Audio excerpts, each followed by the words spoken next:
அதாவது மீகாவில் வாசிக்கும் போது மோசே, மிரியாம், ஆரோன் என்கிற 3 பேரையும் ஆண்டவர் அனுப்பி இஸ்ரவேல் ஜனத்தை கர்த்தர் எகிப்திலிருந்து வெளியே கொண்டு வந்து வனாந்தரத்தில் ஏறக்குறைய 40 வருஷம் அளவும் அவர்களுக்கு மன்னாவை கொடுத்து போஷித்து, இரவில் அக்கினி ஸ்தம்பமும் பகலிலே மேக ஸ்தம்பமும் கொடுத்து ஆண்டவர் அவர்களை அருமையாய் வழிநடத்தி வந்தார் என்கிற ஆழ்ந்த சத்தியங்களை நாம் வேதத்திலே நாம் பார்க்க முடியும். இதற்கான ஒரே நோக்கம், கர்த்தர் எடுத்துக்கொண்ட பிரயாசத்தினுடைய ஒரே நோக்கம், அனைத்து பிரயாசத்தினுடைய அக்கினி ஸ்தம்பம், மேக ஸ்தம்பம், மன்னா, கண்மலையிலிருந்து வருகிற தண்ணீர், அவருடைய பாதரட்சியை காத்துக்கொண்ட விதம், அவருடைய வஸ்திரங்களை காத்துக்கொண்ட விதம், அவருடைய ஜீவனை காத்துக்கொண்ட விதம், அவளை வழிநடத்தின விதம், காட்டு மிருகங்களுக்கும் தரப்பட்ட பலவிதமான சத்துருக்களுக்கு அவர்களை விலக்கி வந்த விதங்கள் எல்லாமே,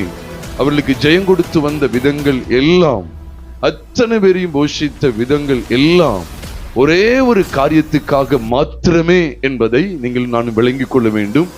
வாக்குத்தத்தம் பண்ணப்பட்ட பாலும் தேனும் ஓடுகிற கானான் தேசத்தை சுதந்திரிப்பதற்காக இந்த வெளிச்சத்தை தான் நாம் பெற்றுக்கொள்கிறோமே ஒழிய மற்றபடி அல்ல.